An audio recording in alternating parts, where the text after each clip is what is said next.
I've always been the type to double-check everything: locks, lights, stove. Routine gave me peace, especially after long shifts at the hospital. But that night, I was drained. My body begged for rest and my mind fogged with fatigue. I dropped my keys on the kitchen counter, kicked off my shoes, and collapsed into bed without a second thought. I didn't notice the front door hadn't latched. The morning sun filtered through the curtains, warmer than usual for October. I woke disoriented, parched, my throat dry as sandpaper. The house was still. Too still. No scent of coffee brewing, no familiar hum of the television from the living room where Rachel usually started her mornings. Rachel, my wife of 5 years. We met during college orientation and fell into each other's lives like pieces of a puzzle. Or at least that's how it used to feel. Lately she'd been distant. Always texting, always stepping out to take calls from work. I chalked it up to stress. Her law firm had been demanding, and I didn't want to be the insecure husband questioning her every move. Yawning, I wandered into the living room and froze. A jacket. Not mine. Draped over the armrest. It was too large for Rachel, definitely masculine. My stomach tightened. I picked it up, inspecting it. The brand tag read something unfamiliar, high-end, not something either of us wore. On the coffee table, 2 glasses, one still half full of red wine. I hadn't poured anything last night. Rachel didn't even like red. A strange tension filled my chest, suffocating, like the air had thickened.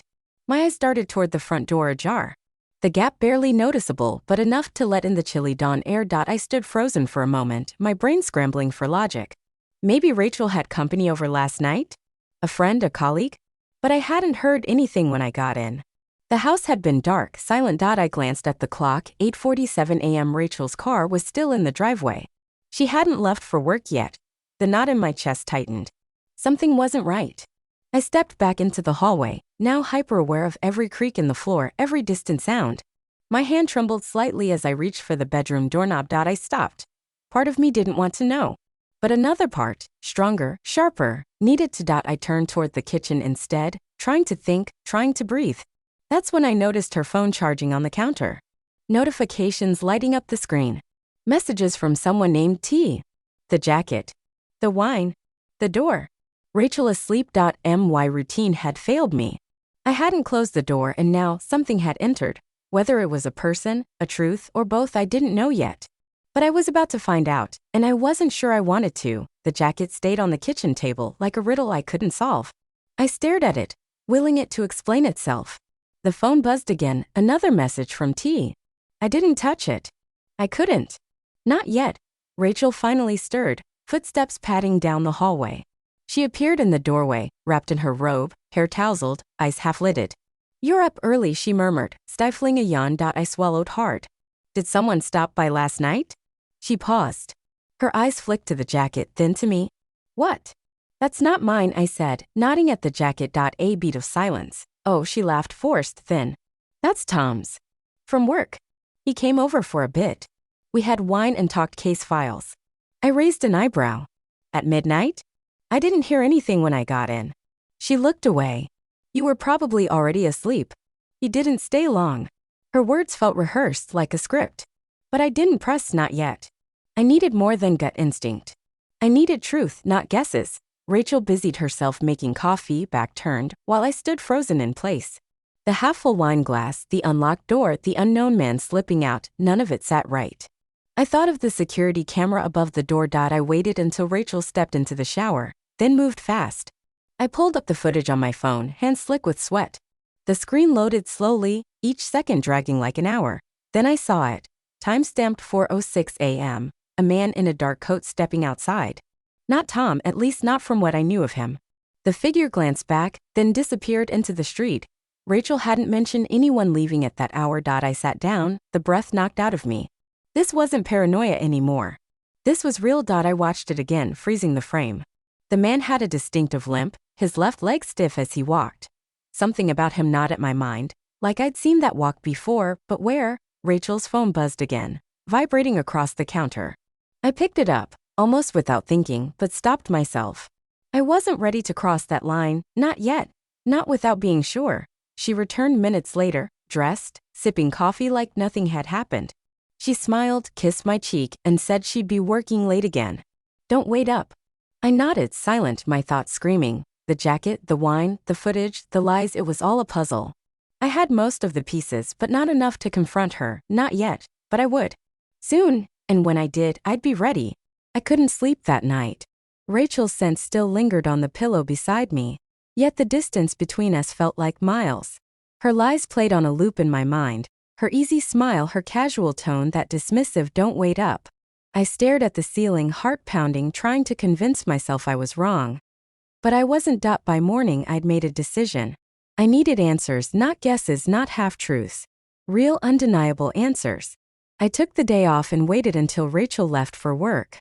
Once her car turned the corner, I grabbed her phone from the kitchen counter. She always left it behind when working late, a habit I once found endearing. Now it felt suspicious. The lock screen required her birthday, a detail I knew by heart. It unlocked with a soft click. I hesitated, thumb hovering over her messages. Was I invading her privacy? Probably. But betrayal changes the rules. I opened her texts. Conversations with friends, coworkers. And then him.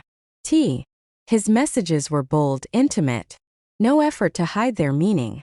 Last night was incredible. I still feel you. My stomach clenched. Her replies mirrored his affection. Can't stop thinking about you. Tonight again. I felt the blood drain from my face. My worst fear had a name, and a time. I scrolled further. Pictures. Nothing explicit, but enough to confirm everything. His face was partially visible in one. Him, standing in our living room, holding a glass of wine. Same jacket. Same man. Tom. The man she claimed stayed briefly. The man she insisted left early. And yet, the security footage told a different story. A man slipping out at 4:06 a.m. I needed to see more. I pulled up the full footage from the night before. Around 11:50 p.m. Tom arrived. Rachel greeting him with a hug far too familiar. They laughed, drank wine, sat close, too close on the couch. Then at 2:13 a.m. they disappeared down the hallway together. Our bedroom. The truth hit like a fist to the gut. I turned off the footage, unable to watch another second. This wasn't a one-time mistake. This was ongoing. And she lied to my face. I stood there, numb, phone in hand. The betrayal carved through me like a blade. I wasn't just angry, I was humiliated. Everything we'd built, 5 years of trust, reduced to ashes in one night. But I wouldn't confront her yet, not like this. Not angry. I needed control, so I placed the phone exactly where I found it, reset the footage and waited. Let her play her part a little longer. Let her believe I was blind, because when I finally confronted her, it would be on my terms, and she wouldn't see it coming. The house was quiet again that evening, eerily so. Rachel wasn't home. Another late night at work. But I knew better now. I sat alone in the living room, her phone in one hand, the security footage queued up on my laptop. My heart was steady. The anger had cooled into something colder. Resolve. I wasn't just going to confront her. I was going to give her a chance to tell the truth, to see if she had the courage to admit what I already knew. 9:43 p.m. Headlights swept across the front yard. Her car. I stood, calm and deliberate, and met her at the door before she could use her keys. Her eyes widened slightly. Didn't expect you to be up, she said, slipping past me. Her tone was light, but there was tension in her shoulders. She noticed the laptop on the table, her phone in my hand. She froze. We need to talk, I said. She laughed nervously, setting her purse down. About what? About Tom. Her face drained of color. She didn't speak, didn't need to. Guilt painted every inch of her expression. She opened her mouth, closed it, then whispered, "It's not what you think." I nodded slowly. Then tell me, what is it? She floundered, searching for words. He's just a friend, we were talking, that's all. Nothing happened. I clicked play on the security footage. The screen showed Tom entering the house, their embrace, the way they disappeared into our bedroom. Her eyes locked on the screen, horror overtaking her face. I watched it all, I said softly. Every second. Tears welled in her eyes. I didn't mean for it to happen like this. I held up her phone. Last night wasn't the first time, was it? She shook her head, defeated. No. A long silence stretched between us. The weight of her betrayal filled the room like smoke, thick and suffocating. I set the phone down and looked at her, really looked at her, and saw someone I no longer recognized. I would have forgiven the truth, I said, voice calm but firm. But you didn't trust me enough to be honest. You let me believe I was imagining things.